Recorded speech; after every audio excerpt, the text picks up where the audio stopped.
तो मीर तकी मीर जो हैं, इनको उर्दू का सबसे बड़ा गजलगो शायर कहा जाता है और इनके कलाम में जिंदगी की हकीकतें अयां होती हैं। इन्होंने अपने कलाम में जिंदगी के हकायक को खोल खोल के बयान किया है, जिनमें जिंदगी के दो हकायक हैं, ये ज़हन में रख लें।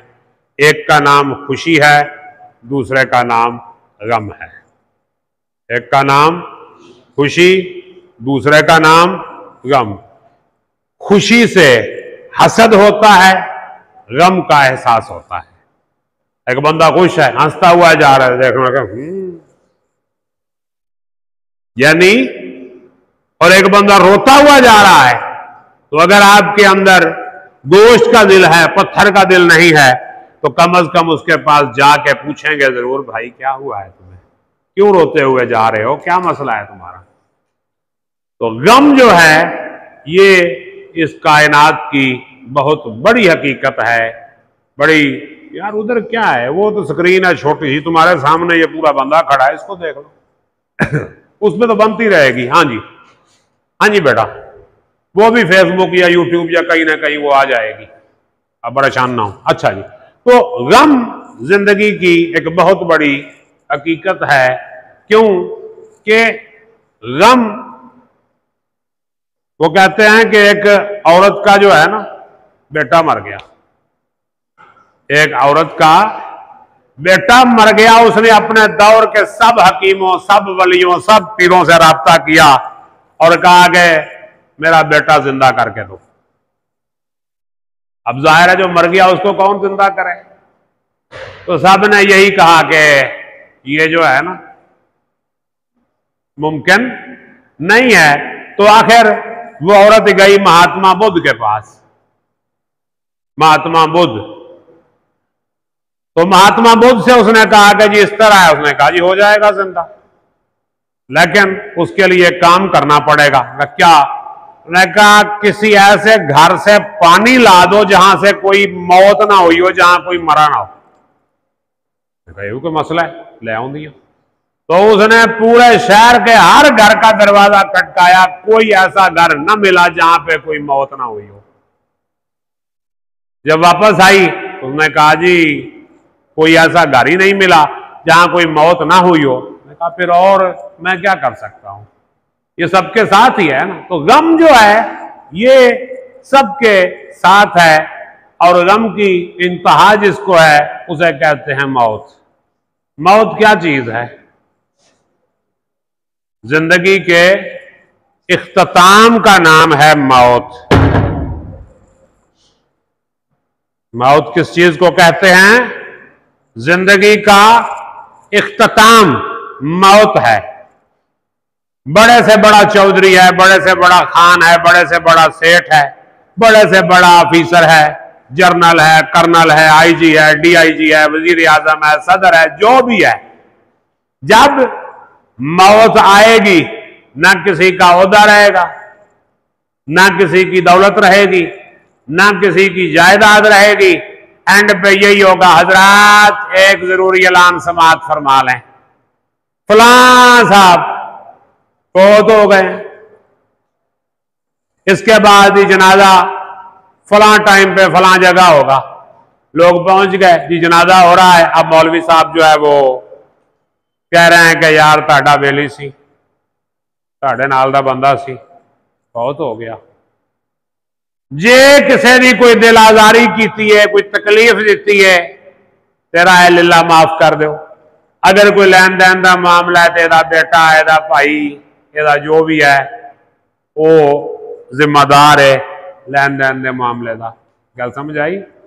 यानी उस वक्त बंदा बेबस हो जाता है, किसी काम का नहीं रहता जब मर जाए। तो अब इस दुनिया में आप देखें तो आपको खुदा के मुनकर भी मिलेंगे, अंबिया के मुनकर भी मिलेंगे, मजहब के मुनकर भी मिलेंगे, आसमानी किताबों के मुनकर भी मिलेंगे, फरिश्तों के मुनकर भी मिलेंगे, वलियों के मुनकर भी मिलेंगे। हर एक का मुनकर आपको मिल जाएगा, मौत का मुनकर कोई नहीं मिलेगा। मौत से कोई इनकार करने वाला है ही नहीं। मरना हाँ, तो क्या कहा उसने, कौन बच पाए किसमें हिम्मत है, कौन बच पाए किसमें हिम्मत है, मौत सबसे बड़ी हकीकत है। कौन बच पाए किसमें हिम्मत है, मौत सबसे बड़ी हकीकत है। तो मेरे बच्चे, पहला शेर वो कह रहे हैं, जिस सर को गुरूर आज है यहाँ ताजवरी का, कल उस पे यही शोर है फिर नवागरी का। ये मतलब है, इसके दोनों मिसरे हम काफिया हैं। काफिया कहाँ है, ताजवरी और नवागरी ये क्या है, ये काफिये हैं और का इसकी रदीफ है। अगला शेर देखें, सफरी, ये इसका काफिया और का इसकी हो गई रदीफ। तो ये हो गया ताजवरी, नौहागरी और सफरी, ये हो गए काफिये और रदीफ क्या हुई, का। ठीक है जी। तो जिस सर को गुरूर आज है यहां ताजवरी का, ताजवरी यानी जिसने सर पे ताज पहना हुआ है, उसके पास कोई एजाज है बादशाहत की शक्ल में, अफसरी की शक्ल में, दौलत की शक्ल में, ताकत की शक्ल में, हुस्न की शक्ल में, जवानी की शक्ल में, यानी किसी भी खुसूसियत का उसे गुरूर है, उसके अंदर अक्कड़ है, मगरूरी है कि मैं पता नहीं क्या चीज हूं। जिस सर को गुरूर आज है यहां ताजवरी का, कल उस पर यही शोर है फिर नवागरी का। तो कल उस पर यही नवागरी होगी। क्या होगा कि लोग रोएंगे, लोग रोएंगे, उस पे मर जाएगा। ताज वाले का ताज नहीं रहेगा, तख्त वाले का तख्त नहीं रहेगा, दौलत वाले की दौलत नहीं रहेगी, जायदाद वाले की जायदाद नहीं रहेगी। क्यों, मौत एक ऐसी चीज है जो आके सबको बराबर कर देती है। मौत सबको बराबर कर देती है। अल्लाह ने कुरान में फरमाया, कुल्लो नफ्सिन जायकातुल मौत, हर जी रूह ने मौत का जायका चखना है। कुल्लो नफ्सिन जायकातुल मौत, हर नफ्स ने मौत का जायका चखना है। कुल्लो मन अलैहा फान, इस कायनात में जो कुछ है फना हो जाएगा। कुल्लो मन अलैहा फान, हर चीज जो है वो फना होने वाली है। मौत से किसको रुस्तगारी है, आज वो कल हमारी बारी है। क्या ख्याल है? मौत से तो कोई नहीं बच सकता। बच सकता है? नहीं बच सकता। मौत से बचना नामुमकिन है। क्यों? जिंदा रहने वाली जात सिर्फ एक है और वो है अल्लाह पाक की। उसके अलावा हर जीरू को, हर जानदार को मौत है। हर जिंदा को मौत है सिवाय उस जिंदा के जो हय्यो कय्यूम है, जो हमेशा से है, हमेशा रहेगा, जिसकी ना कोई इब्तदा है ना जिसकी कोई इंतहा है। वो हर इब्तदा से पहले और हर इंतहा से बाद है। उसके लिए मौत नहीं, इसके अलावा सब के लिए मौत है, हर जीरू के लिए मौत है। तो क्या कहा उसने, जिस सर को गुरूर आज है यहां ताजवरी का, कल उस पे यही शोर है फिर नवागरी का। कल यहां उस पे क्या होगा, नवागरी होगी। लोग उस पे रो रहे होंगे, पीट रहे होंगे, उसका गम मना रहे होंगे और वो मर जाएगा। और गम भी किसी किसी का मनाया जाता है। ज्यादातर लोग तो ठीक है जी, मर गया, अच्छा फिर मर गया। और कुछ ऐसे होते हैं जिन्होंने सताया होता है लोगों को, तो उनके मरने पे लोग शुक्र करते हैं कि जान छुटी, मर गया मरदूत। तो आगे कौन सा शेर है, आफाक की मंजिल से गया कौन सलामत।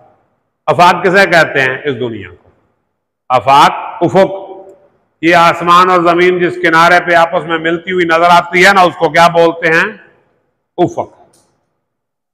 ये आप किसी खुली जगह पे चले जाएं ना, किसी मैदान में चले जाएं, तो वहां दूर देखेंगे तो आसमान और जमीन जो है वो आपस में मिलते हुए नजर आएंगे। यूं आसमान की छत जो है यूं गुंबद की शक्ल में जमीन पे टकराएगी कि लो भी उसे आसमान मिल गया।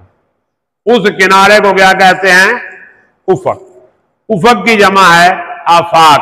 तो आफाक मुराद पूरी। तो दुनिया हमारे मुस्तकिल रहने की जगह नहीं है, जगह दिल लगाने की, जगह जी लगाने की दुनिया नहीं है। ये इबरत की जा है, तमाशा नहीं है। उम्र दराज मांग के लाए थे 4 दिन, 2 आरजू में कट गए 2 इंतजार में। जहाज उम्र रवा में सवार बैठे हैं, सवार खाक हैं, बेअख्तियार बैठे हैं। रव में है रक्शे उमर, कहाँ देखिए तमें, निहात बाग पर है न है रकाब में। तो जिंदगी इंसान की है मानंद मुर्गे खुशनवा, शाख पर बैठा कोई दम चहचहाया उड़ गया। तो ये जिंदगी की हकीकत जो है मुख्तलिफ शायरों ने मुख्तलिफ अंदाज में बयान की है। तो आफाक की मंजिल यानी इस दुनिया के जो हमें आर्जी ठिकाना मिला है, इस दुनिया में जो हमारा आर्जी कयाम है, आर्जी क्याम है ना हमारा इस दुनिया में, तो मुस्तकिल तो नहीं है, ये मुस्तकिल रहना है। बोलो देखें इस वक्त पाकिस्तान में जो एवरेज उम्र है वो 60 से 70 साल है। ठीक, बहुत भी तीर मार लेंगे तो कितना जी लेंगे? 70 साल, 75 साल, 80 साल, 90 साल, 100 साल कर लेंगे। इसके बाद क्या होना है? मरना ही है ना। कहते हैं हजरत मूसा अलैहिस्सलाम की उम्र थी 100 साल। कितनी थी? 100 साल। वक्त खत्म हो गया, मलकल मौत आ गया। साईं सलाम अलैकुम। वालेकुम सलाम। हाँ जी, किमें आना होया? ये तैयारी वटो, जान कढ़नी है। मैं जा भज जा, मैं नहीं मरना। अब जाहिर है अल्लाह के नबी थे, कोई आम बंदा तो था नहीं। आम बंदे को तो इशारा कर देता मलकल मौत से। नबियों को फिर स्पेशल प्रोटोकॉल देता है ना अल्लाह पाक। मलकल मौत अल्लाह के पास चला गया, मैं अल्लाह पाक ये बंदा जो है ना मरना नहीं चाहता, कोई बात नहीं मरना चाहता तो कोई मसला नहीं, दोबारा जाओ और कहो किसी बैल की पुष्ट पे हाथ रखो, किसी बैल की पुष्ट पे हाथ रखो, जितने बाल हाथ के नीचे आएंगे उतने साल जिंदगी के बढ़ा दूंगा।